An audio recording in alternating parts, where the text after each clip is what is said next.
Thank you very much, Mr. Risenga Malbulega, our Statistician General. I still call him brand new, and I think he's the youngest we've had as the Statistician General. But I want to humbly greet and welcome all our guests who have come from across the world. There are some special ones that I have to acknowledge, like Miss Alejandra Candia Diaz, all the way from Chile, and Miss Mary Josie Bond, Principal Secretary of Seychelles. I think Seychelles is probably one of the greenest countries I've seen. I think 50% of their land is conservation. So go to Seychelles. And Ms. Sabina Alkeri, Director, Oxford Poverty and Human Development Initiative. Dr. Kemio Sima Ferreira, President of Angolan Statistics Institute. Mr. Ivan Gonzalez de Alva, Mr. Kulani Kumalo, and members of the Diplomatic Corps, and all the distinguished delegates who are here. I'm really honored to address this annual high-level meeting of the Multidimensional Poverty Peer Network.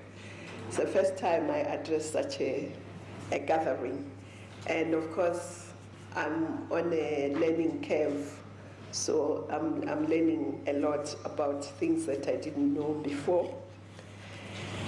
And I think this is a very important gathering as it brings up many different expertise, but also as a platform for sharing information and learning from what is happening in our different countries. But at a global level, I think having adopted Agenda 2030, our heads of state and government have set up minimum requirements to address human development and rid societies of poverty and inequality. At the same time, since we are on this beautiful continent, the continent has set up its Agenda 2063, which is very linked to Agenda 2030, but it's very Africa specific. And it also wants to create the Africa we want, and so to transform the continent at a social, cultural, economic, so that we can bequeath future generations with a better Africa than the one we have. And having looked at all those, South Africa also has its vision, which is also Vision 2030, which is our national development plan. And all of them actually do speak to one another. They are very related, but coming globally, continentally, and nationally.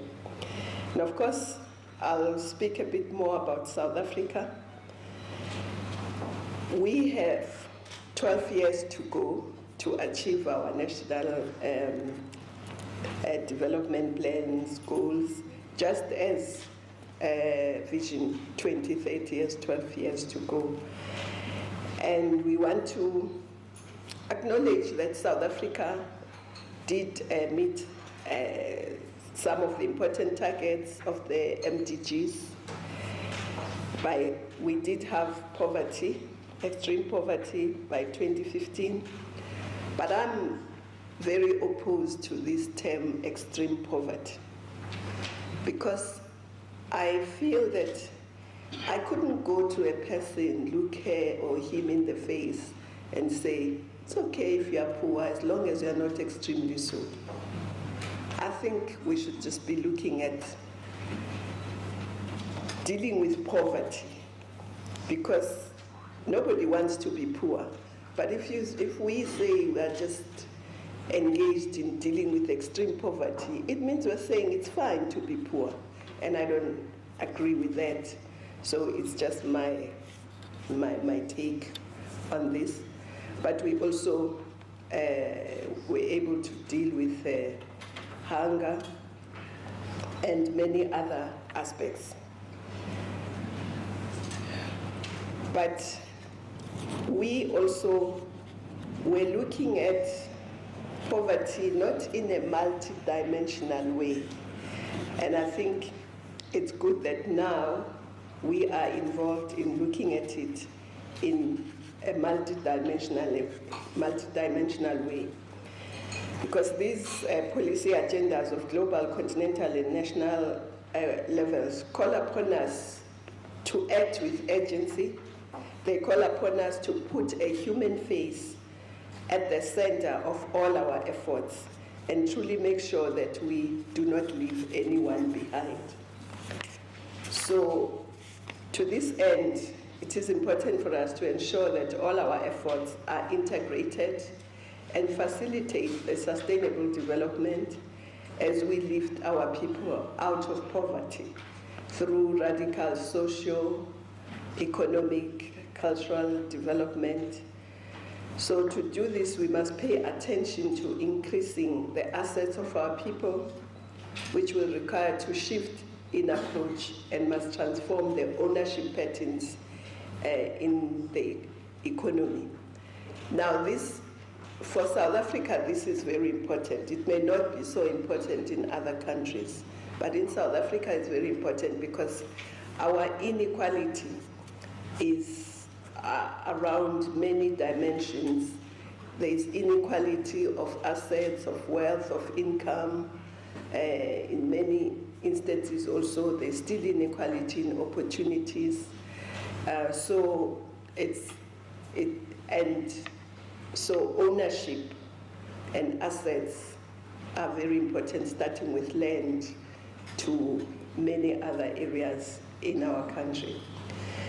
And of course, in response to these challenges, government has emphasized the improvement of living conditions through better access to basic services and social services like healthcare, education, and training in rural communities, agriculture, and also basic services in South Africa may not be necessarily the same in other places.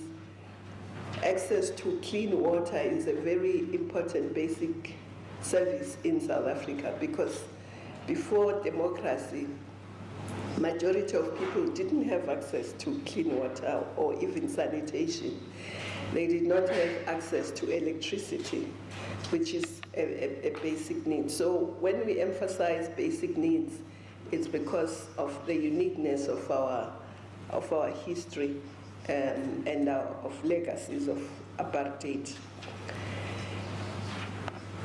And of course, in when we look at inequality, I think we should also look at inequality in terms of urban and rural, in terms of gender. In many countries, and probably in the world and in South Africa, we are not an exception. Poverty really has the face of a woman, unfortunately. And so I hope in our multidimensional way of looking at poverty, we are going to be looking at that aspects of gender as well. Because if we are to really deal with poverty, especially in our continent, it would be very important to ensure that women are not poor. Because if women are not poor, if women have assets, if women have resources, their children and their families will have resources.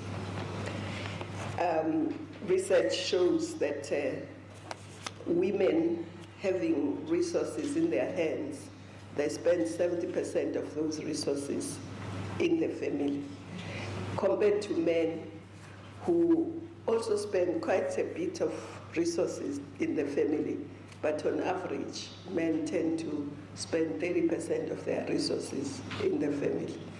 So you can see, if you want the well-being of the family, the well-being of society, then it's better to put resources in the hands of women as well. So that's why we really want to emphasize that aspect. And I was talking to Sabina earlier, saying we really have not put the emphasis on the importance of women.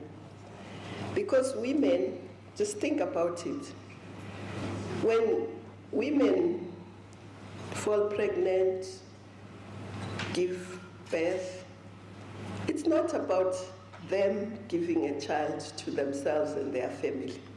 It's about the continuation of the human race.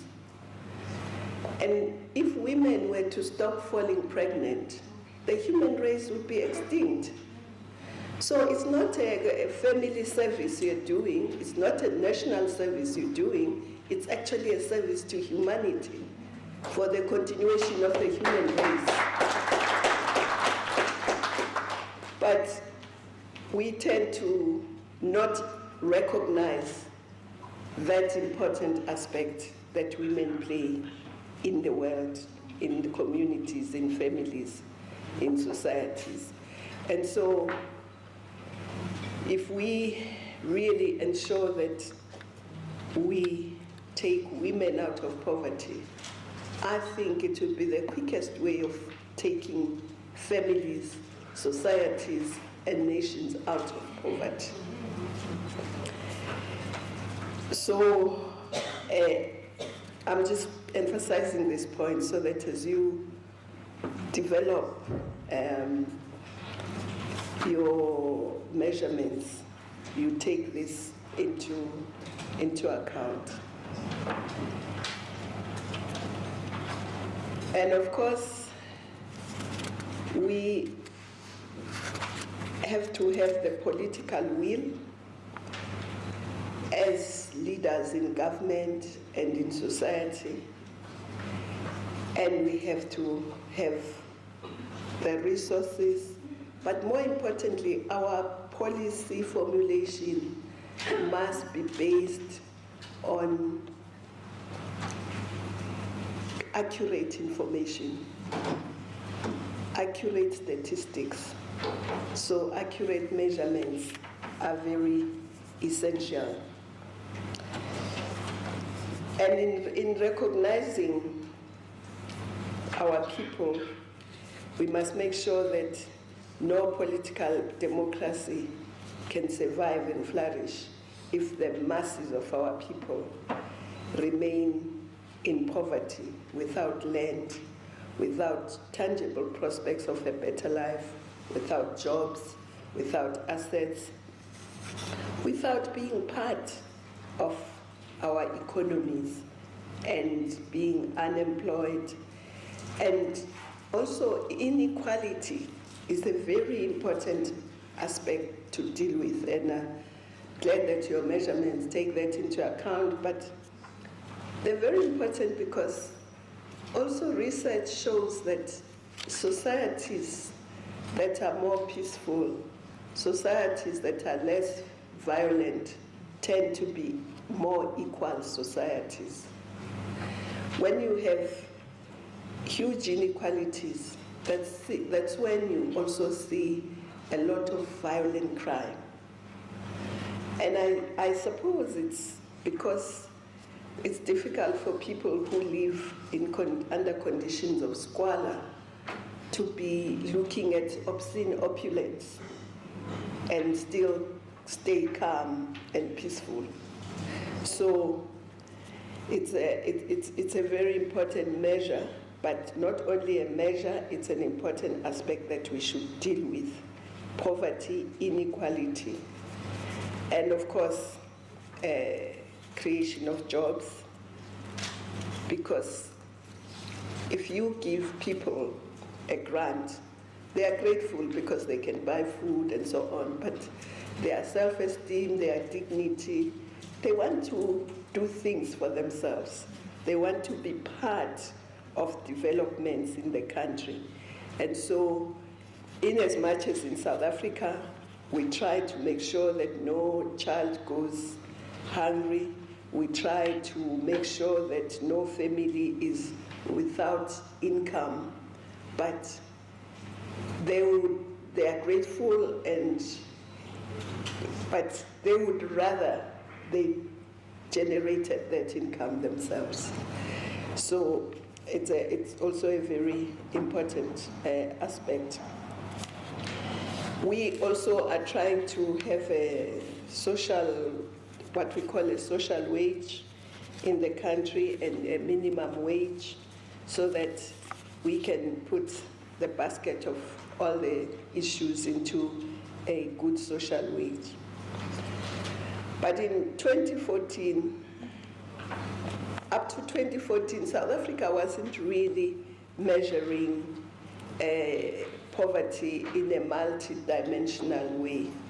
So it's only in 2014 that we started, and we look at the deprivation in multiple aspects of life, such as education, health, as I said, asset ownership, economic activity, and other aspects. And it has enabled us to measure the contribution of government's social wage programs towards poverty reduction. And through the SAMPI, we can evaluate the effectiveness of poverty reduction strategies that we have implemented. And it assists policymakers, planners, and implementers to view the lives of our people through many dimensions, thus enabling them to find appropriate and localized solutions.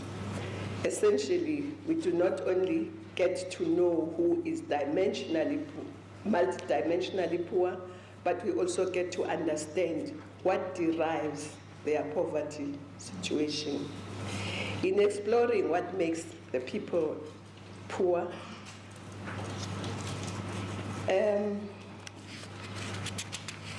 what threatens their livelihoods in the South African context, the issue of spatial planning features very prominently.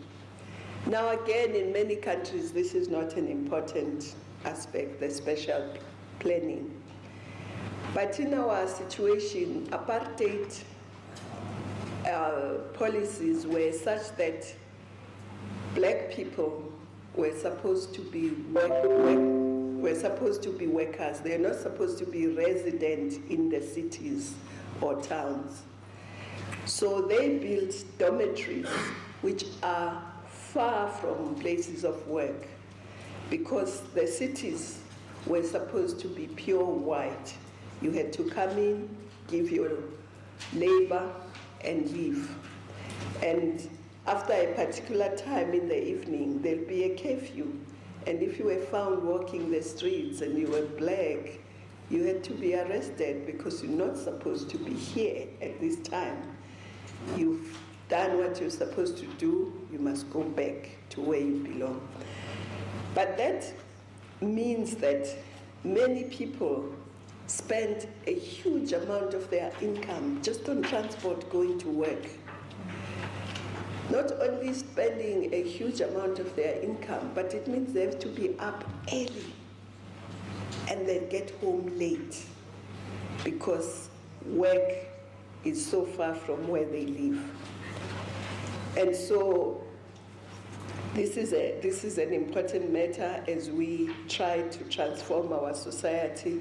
We have to also transform that spatial planning. But also, even in the rural areas, it's like that. You'll find huge tracts of land with one home, and then you'll drive, and then you'll find a small piece of land with huge numbers of people crowded. And so that spatial planning contributes a lot to poverty, contributes a lot to people spending money that they should be spending for their personal use, family use, but in terms of transport. And South Africa also has a phenomenon where on Friday afternoon, you'll see huge numbers of cars moving from Johannesburg, for instance, Gauteng, to other provinces.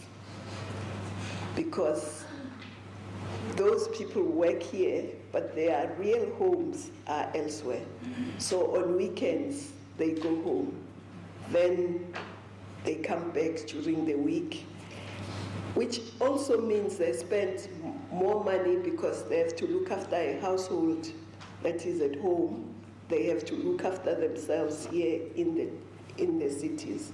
So these are all uniquely South African aspects that actually we have to deal with in relation to poverty that maybe wouldn't be so important in other places. For instance, 16% of the households in here goes 32.5% of their income will probably go to transport before they can start buying food or anything else. So this contributes to their poverty situation. And if they were staying where they could walk to work or where they could just get a short ride, then a lot of their income would be going to things that will lift and make the lives of their children much better. But at a global level, the MPI has illuminated the fact that 1 in 3 children in the world are poor, with over half of the poor being children and young people between the ages of 1 and 17. It is also revealing the global balance of forces, with 83% of the poor live in rural areas, and 83% of these poor live in sub-Saharan Africa. So Africa is a rich continent with poor Africans, and we have to deal with that contradiction. And I won't go into that today, but just to highlight it, that it is a rich continent with poor people. There is therefore a great effort being made in South Africa to ensure that the SAMPI is used in policy making. This is done through different stakeholder engagements with government departments at national, provincial, and local levels. Whilst engagement with government departments are ongoing, the SAMPI is used for the identification and ranking of poverty-stricken areas, especially in the lower levels of geography. Currently, the SAMPI is the only poverty measure in South Africa that provides direct estimates at lower levels than the provincial level. 2 important reports have been produced by Statistics South Africa, which utilize the SAMPI. The first, entitled The South African MPI, produced in 2014, utilized the 2001 and 11 census data to track poverty from 2001 to 2011. The second and cardinal research was produced last year, entitled Poverty Trends in South Africa, which examines absolute poverty between 2006 and 15. Another important report is the General Household Survey 2017, released earlier this year. By casting a retrospective eye, you remember that I said we only started in 2014, but this was used retrospectively. Reports show that there has been some positive developments in terms of reducing multidimensional poverty in South Africa. So, SAMPI report shows that 7% of households in South Africa were multidimensionally poor in 2016, down from 2001, which was 17.9%. And the poverty trend report shows that 61% of poor households with children do receive a social grant, which then mitigates and cushions them a bit from that poverty. But unfortunately, according to the Poverty Trends Report, it says whereas households have gained better access to services and facilities, their financial well-being was affected between 2011 and 15 due to a combination of international and domestic factors, such as the stagnant economic growth, increased unemployment, higher prices, consumer confidence, and an unstable policy environment and low commodity prices. Women, children, and Black Africans, especially those living in rural areas, and people with little or no education, remain the biggest victims of poverty in South Africa. And these groups require special focus and targeted interventions for poverty levels to be significantly reduced by 2030. This meeting gives us, and those who have been members of this network and those who are new to it, a chance to work together in the South-South cooperation, to listen to each other, to hear about examples of best practice initiatives, and most importantly, to learn from one another. In drawing lessons from one another, we must find new and innovative solutions which can equip our people to address unemployment, poverty, and inequality in the context also of the fourth industrial revolution, because that is upon us. And if we do not pay special attention to that, we may find that that can also increase poverty. But one of the consolations, in my view, is that the fourth industrial revolution, with all the things that it's going to bring, artificial intelligence and all that, artificial intelligence does not create. It's human beings who create. So human beings will still be necessary, but we need to sharpen those creative elements and those innovative elements from human beings so that they can then ensure that human beings are still very relevant in the fourth industrial revolution. But the fourth industrial revolution also has not ventured into ensuring that there is alternate fuel for human beings. Food still seems to be the fuel that will remain for us. So that aspect must also be encouraged, though it must also be innovated, modernized, so that technology is used, but we must encourage our people to ensure that in the rural areas they can still produce food. The role of this research network is exploring those potential innovative areas which should equip our planners and those who are seized with the implementation of public sector policies.